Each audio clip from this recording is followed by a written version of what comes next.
Today we are talking about the applications of straight line motion, the word problems that go along with it. So we're going to title this Apps of Straight Line Motion. This is very physics based.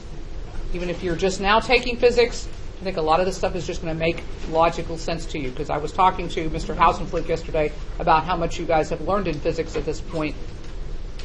And some of you haven't gotten very far through the course enough to understand all the concepts that I'm talking about, but I will elaborate as we go. Okay, a couple of phrases that you need to be familiar with. When the question says something about when an object reaches its maximum height. So if the question says, when does this thing reach its maximum height, or something to that effect? It's on its way up. I'll do it on here. It's on its way up. It's reaching its maximum height, then it's on its way down. What do you know about that highest point, either its position, velocity, or acceleration? Boy, you guys are on the ball. The velocity at that point will be 0. So, if you're reading a problem and it says, when does the object reach the maximum height, you will know to take the velocity or the derivative and set it equal to 0. Okay? And think, what have we done in the last couple days that was another type of problem that I told you that when you see those words, you're supposed to set the derivative equal to 0? Horizontal tangent. Because think about it, as something's traveling up, when it reaches its maximum, isn't the tangent line horizontal? Yeah. So that kind of makes sense. Maximum height, horizontal tangent, same thing. Next one. When an object hits the ground.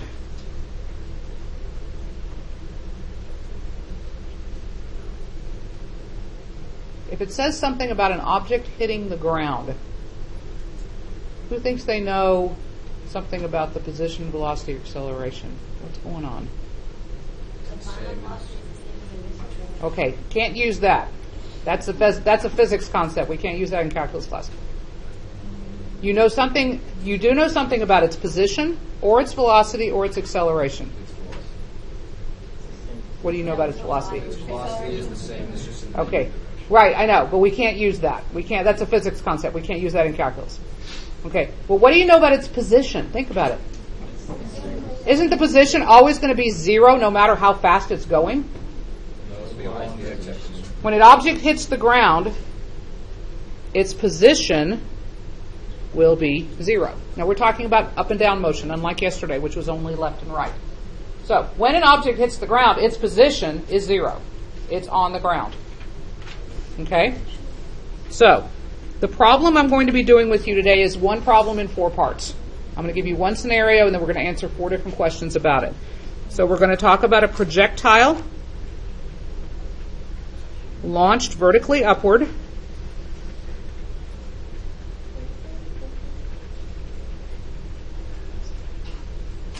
with initial velocity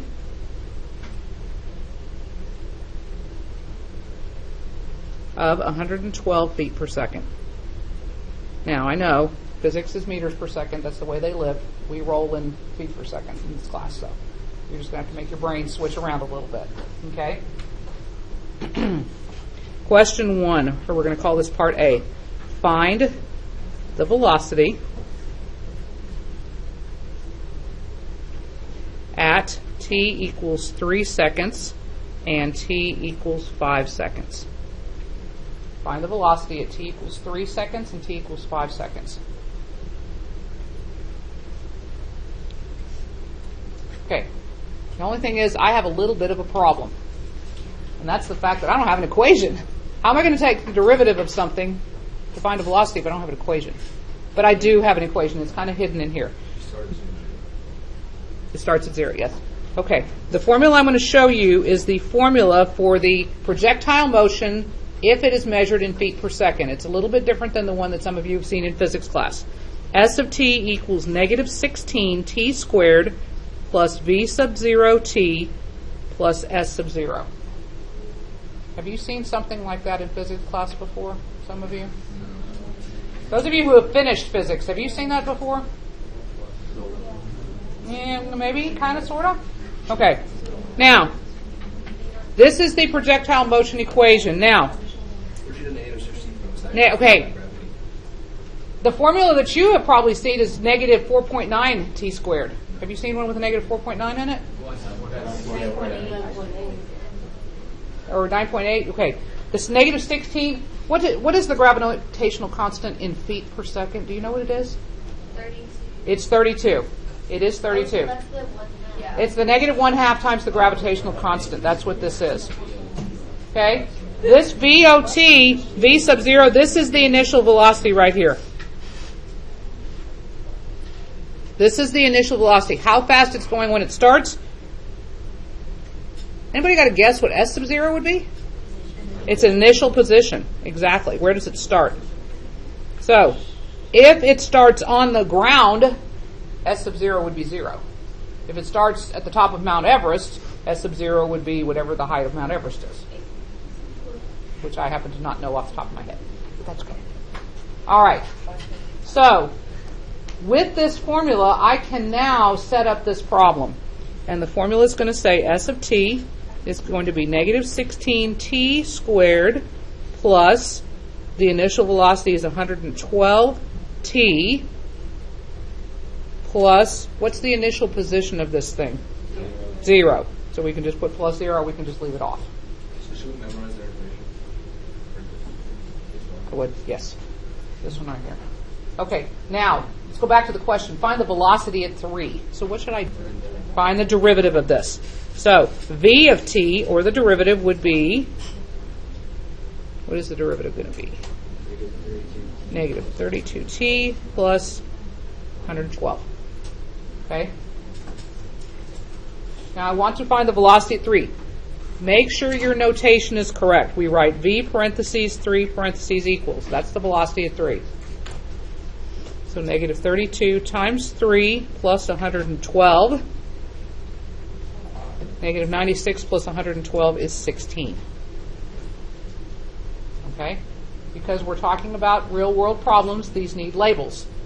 What is the label for that 16? Feet per second. It is a velocity. It needs to be in feet per second. And then it also said at t equals 5, so v of 5 equals negative 32 times 5 plus 112. I can't do that in my head.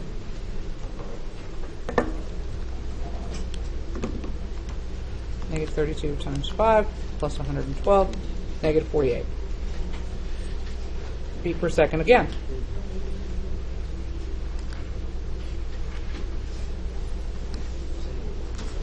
Okay. Question. What significance does the fact that this is negative have? It's going down, as opposed to this one where it's still going up. Okay, good. Very good. Part B. Find the speed at t equals 3 seconds and t equals 5 seconds. Uh-huh. Now, yesterday in the notes, I told you that speed is the absolute value of the velocity. So, this is asking you for the absolute value of the velocity at 3, and then the absolute value of the velocity at 5. And you need to write it that way. I've already done the work for the velocity at 3, so that's 16 feet per second. And at 5, it's going to be 48 feet per second.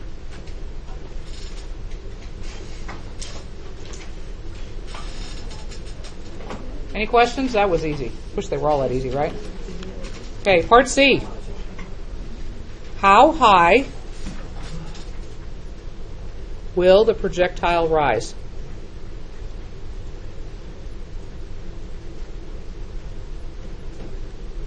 How high will the projectile rise?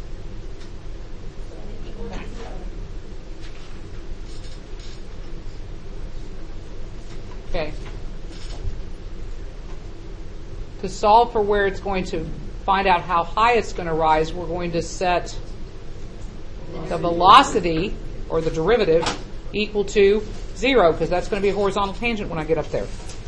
So let's go back to the derivative, which is v of t, negative 32t plus 112, and we're going to set that equal to 0.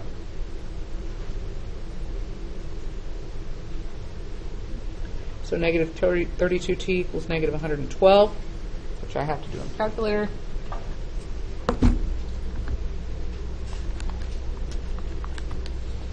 T equals 3.5 feet or seconds. Kind of got ahead of myself, started writing. Seconds, good. Okay. Now, does that answer the question? No, because the question says, how high will it go? So what do I do?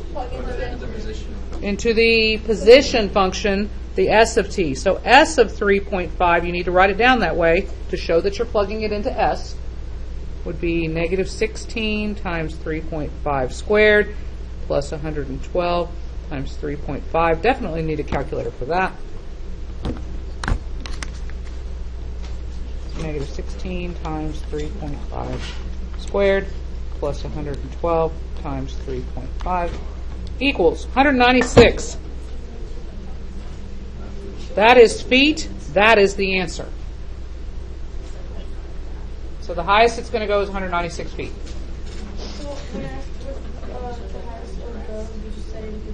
Set the velocity equal to 0, yes. Okay, any questions on that one? I see some people still writing, so I'm going to wait a second.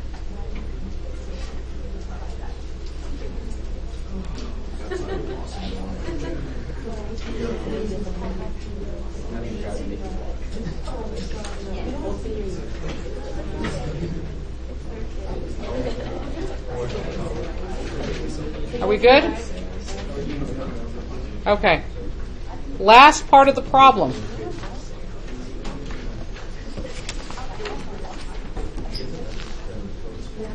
Part D. Find the speed at which the object hits the ground.